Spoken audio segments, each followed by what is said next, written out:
respected law enforcement professional, recently or retired now from the FBI, former regional director of Los Angeles.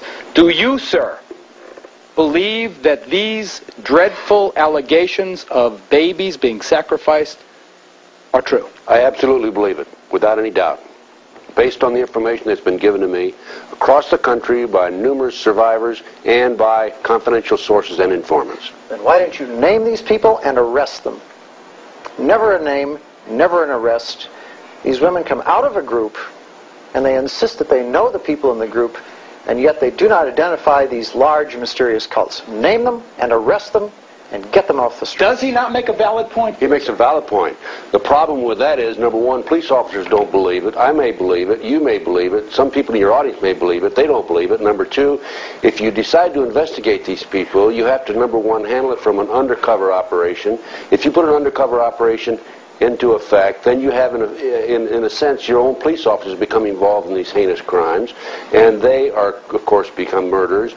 And in addition to that, if you do decide to investigate these people, there's a lot of work. And many law enforcement officers are apathetic and don't want to get involved. Ladies and gentlemen, you have heard this. The debate here could rage over this issue alone for hours and hours and hours. Michael Aquino is right when he says there have not been any successful prosecutions for this horrible allegation. Ted Gunderson is a sincere man with a good reputation who says that there are difficulties in the prosecution. Still, the point is it has never been proven in a court of law. Obviously, it needs more investigation, but if these things are happening, then there should be a national task force of federal and state and local cops working together to prove or disprove. Because this is just unacceptable, this impasse. Coming up, we're going to have warning signs you should watch for, parents, and all of our guests will be available for a final discussion about Satanism after this break.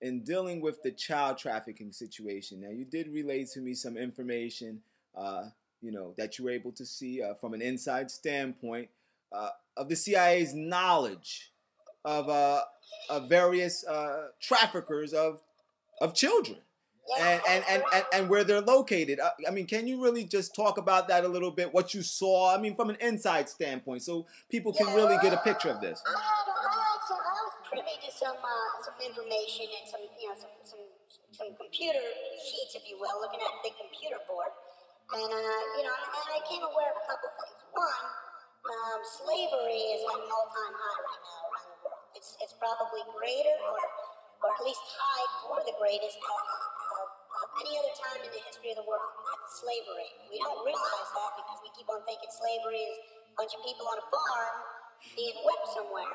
But nevertheless, the CIA is involved in it. It was the Army's job, and some of the information I got from them was to track some of this stuff that goes on.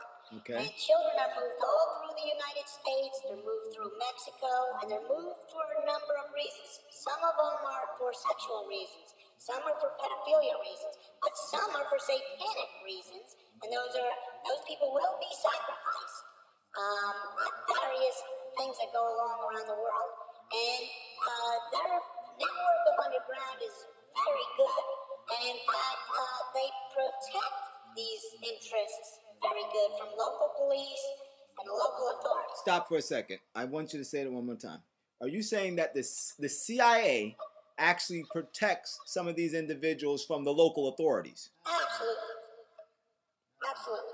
Hi, and you're now with the Forerunner Chronicles. Right now, we're out in the graveyard, and we're here for a particular reason, because I want you to see that this whole thing about the occult is not a joke. Now, according to some research that Captain Uriah did, if you watch that video that we did with Captain Uriah dealing with 9/11 and the occult, according to his research into the occult, in their literature, they believe that occult energy emits from the very front gate of a graveyard. And so if you want to set up a house in which you're going to have occult practices taking place, you're going to want to set that house up directly in front of the front gate of the graveyard, and not just directly in front of the front gate, but you're going to want that front door of that house to be directly in line with the front gate of the graveyard. Now I want you to see this because this is some pretty shocking stuff. Now we're taking a little walk through the graveyard here, right?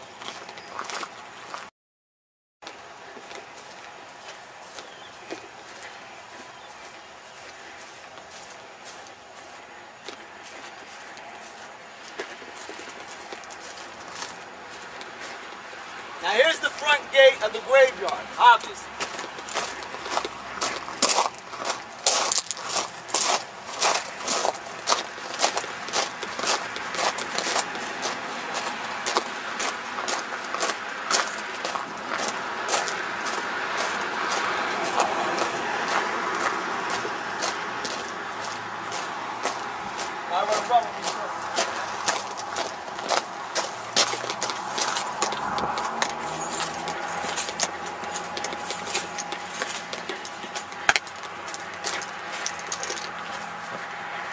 I want you to take a close look at this house that we're getting ready to go up on. Come on.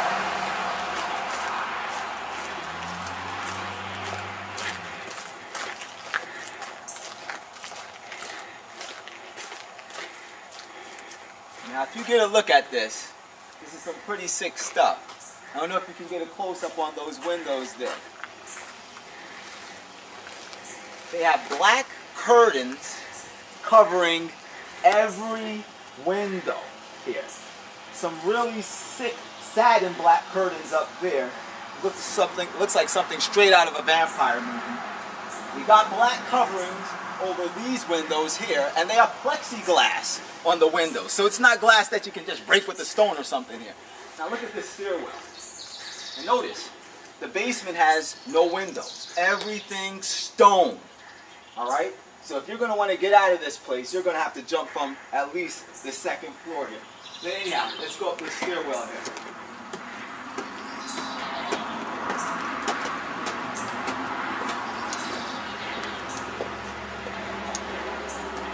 Alright? Let's see if anybody's home, matter of fact. Now just in case you might think that this place is abandoned, it's not. There's somebody that comes here every day. They take the mail out of the mailbox. As you can see, the lawn is groomed, it's manicured, the whole place is taken care of. But there are people that come here ever so often, and then those two lights will be on here. You'll see a light on here, and then you'll see a light on in this window over here. And according to some sightings, it might be late at night, there'll be limos that'll pull up here, and the police will block off the street, and nobody can come in because, you know, they'll give them some, you know, some stupid reason. But there's obviously activity going on here. All right? Now, obviously nobody's coming here. Now, let you get a look at something. You might want to even go down there as I come down, because I want everybody to get a look at this. Now, right now, I'm directly in front of the front door, okay? Directly in front of the front door. All right. Now, I'm going to take a straight walk from this front door, and let's see where we are lined up with.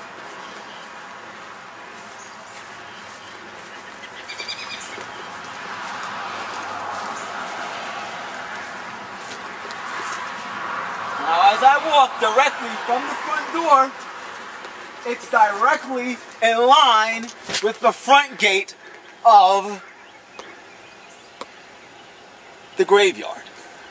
All right? And not only that, everybody, but check this out. Let's hurry up before somebody might want to bother us with this one. And I just want you to see this as well. I want you to take a look at this garage, because this is really creepy stuff. Notice the garage. Look at this. There's a wall here in front of the garage, but that's not it. Take a look at this garage. Everything is covered up. You can't see anything inside. Even this side. Black curtains over the window. And then look at this little slim door that you got here. perfect to put little children through if you're trying to bring them inside and use them for whatever occult practices that you might be partaking in. This is truly textbook. This is textbook according to their literature. Now, I'm not going to tell you what you should believe, but I'm going to tell you that something's not right, and you need to take mind of it. Okay, please go ahead. Well, yeah, that's because it's a job interest. It's one of their jobs, and also helps pay for their. It's absolutely sick, by the way, but go ahead. I'm sorry. Yeah, it is sick, but you know, you gotta look at everything has a foundation. Whatever it is has a foundation. You want to find out about an organization or a person, you go to the foundation and you can see if you got a good one or if you got a corrupt one. If something's built corruptly, it will, no matter what you do in the future, it'll always be corrupt.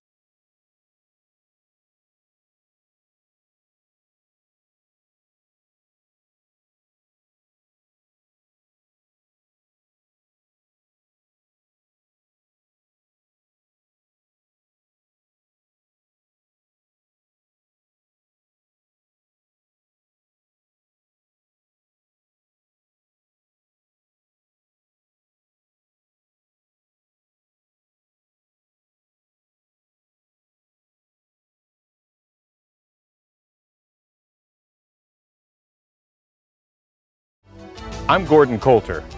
For many years I served as a law enforcement officer. Today it's my privilege to host this program on a little-known area in law enforcement, but important to every small community and every large city across our vast country. It's the area of satanic cults and how they impact our families, our children, and our communities.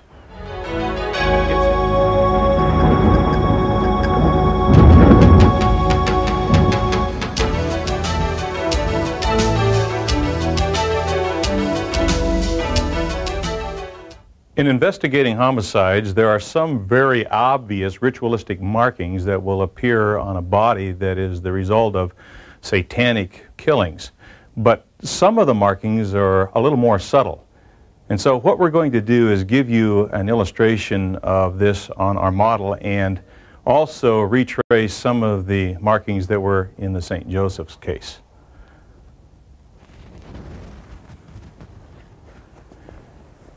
You'll note on our model